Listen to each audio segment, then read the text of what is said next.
Hey everyone, we are going to get back on track with our reading and we are going to start on chapter 4. And when we left off on chapter 3, there was a mysterious guy at grandfather's house that little Willie didn't know who he was. He didn't know who he was. So let's see what we find out in chapter 4.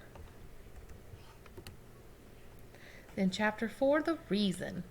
Get over here! The voice cut through the air like the twang of a ricocheting bullet. Little Willie had never heard a voice like that before. Not on this farm. He couldn't move. But Searchlight sure could. The owner of the voice barely had time to step back into the house and close the door. Searchlight barked and snarled and jumped at the closed door. Then the door opened a crack. The man stood in the opening. He was holding a small derringer and pointing it at Searchlight. His hand was shaking. "Don't shoot!" little Willie yelled as he reached out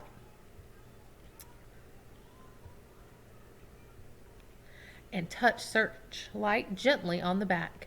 The barking stopped. "Who are you?"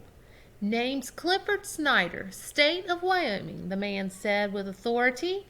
He opened the door a little further. The man was dressed as if he was going to a wedding, a city slicker.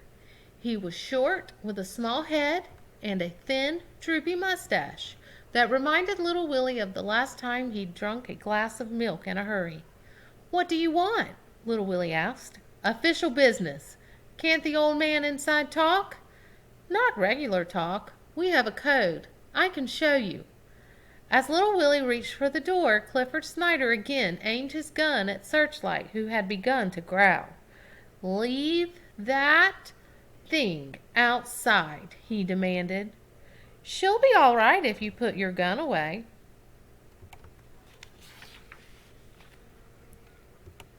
"No." "Are you afraid of her?" "I'm not afraid.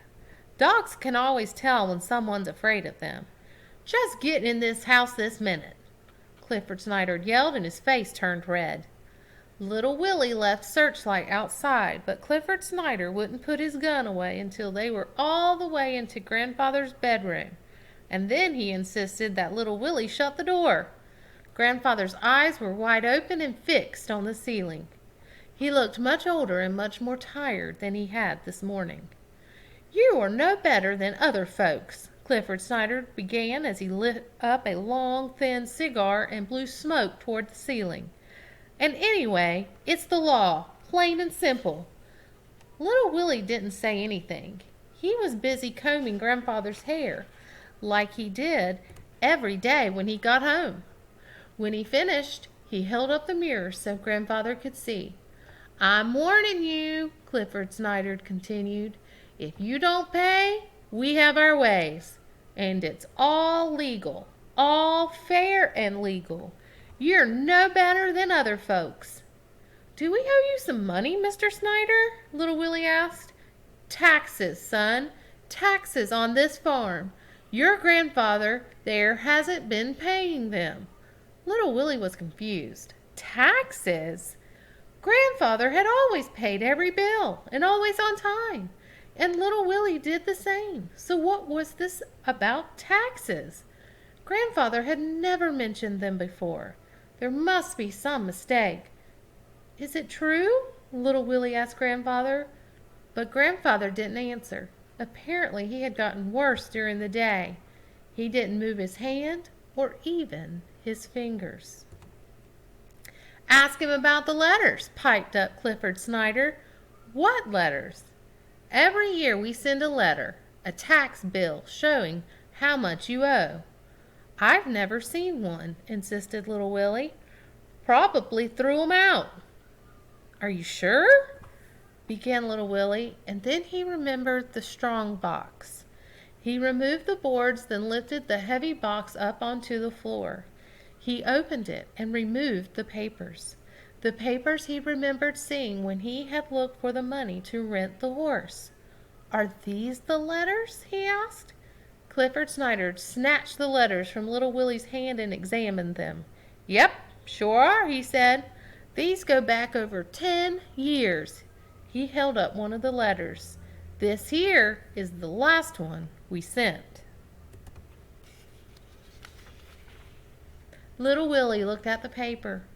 There were so many figures and columns and numbers that he couldn't make any sense out of what he was looking at.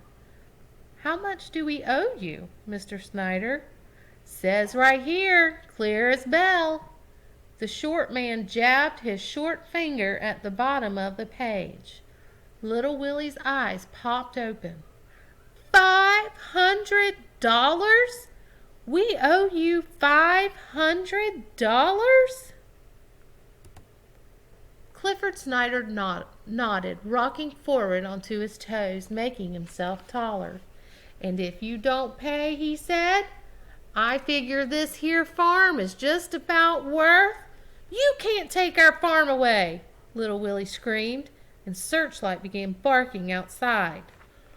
"Oh, yes, I can," Clifford Snyder said, smiling, exposing his yellow, tobacco-stained teeth.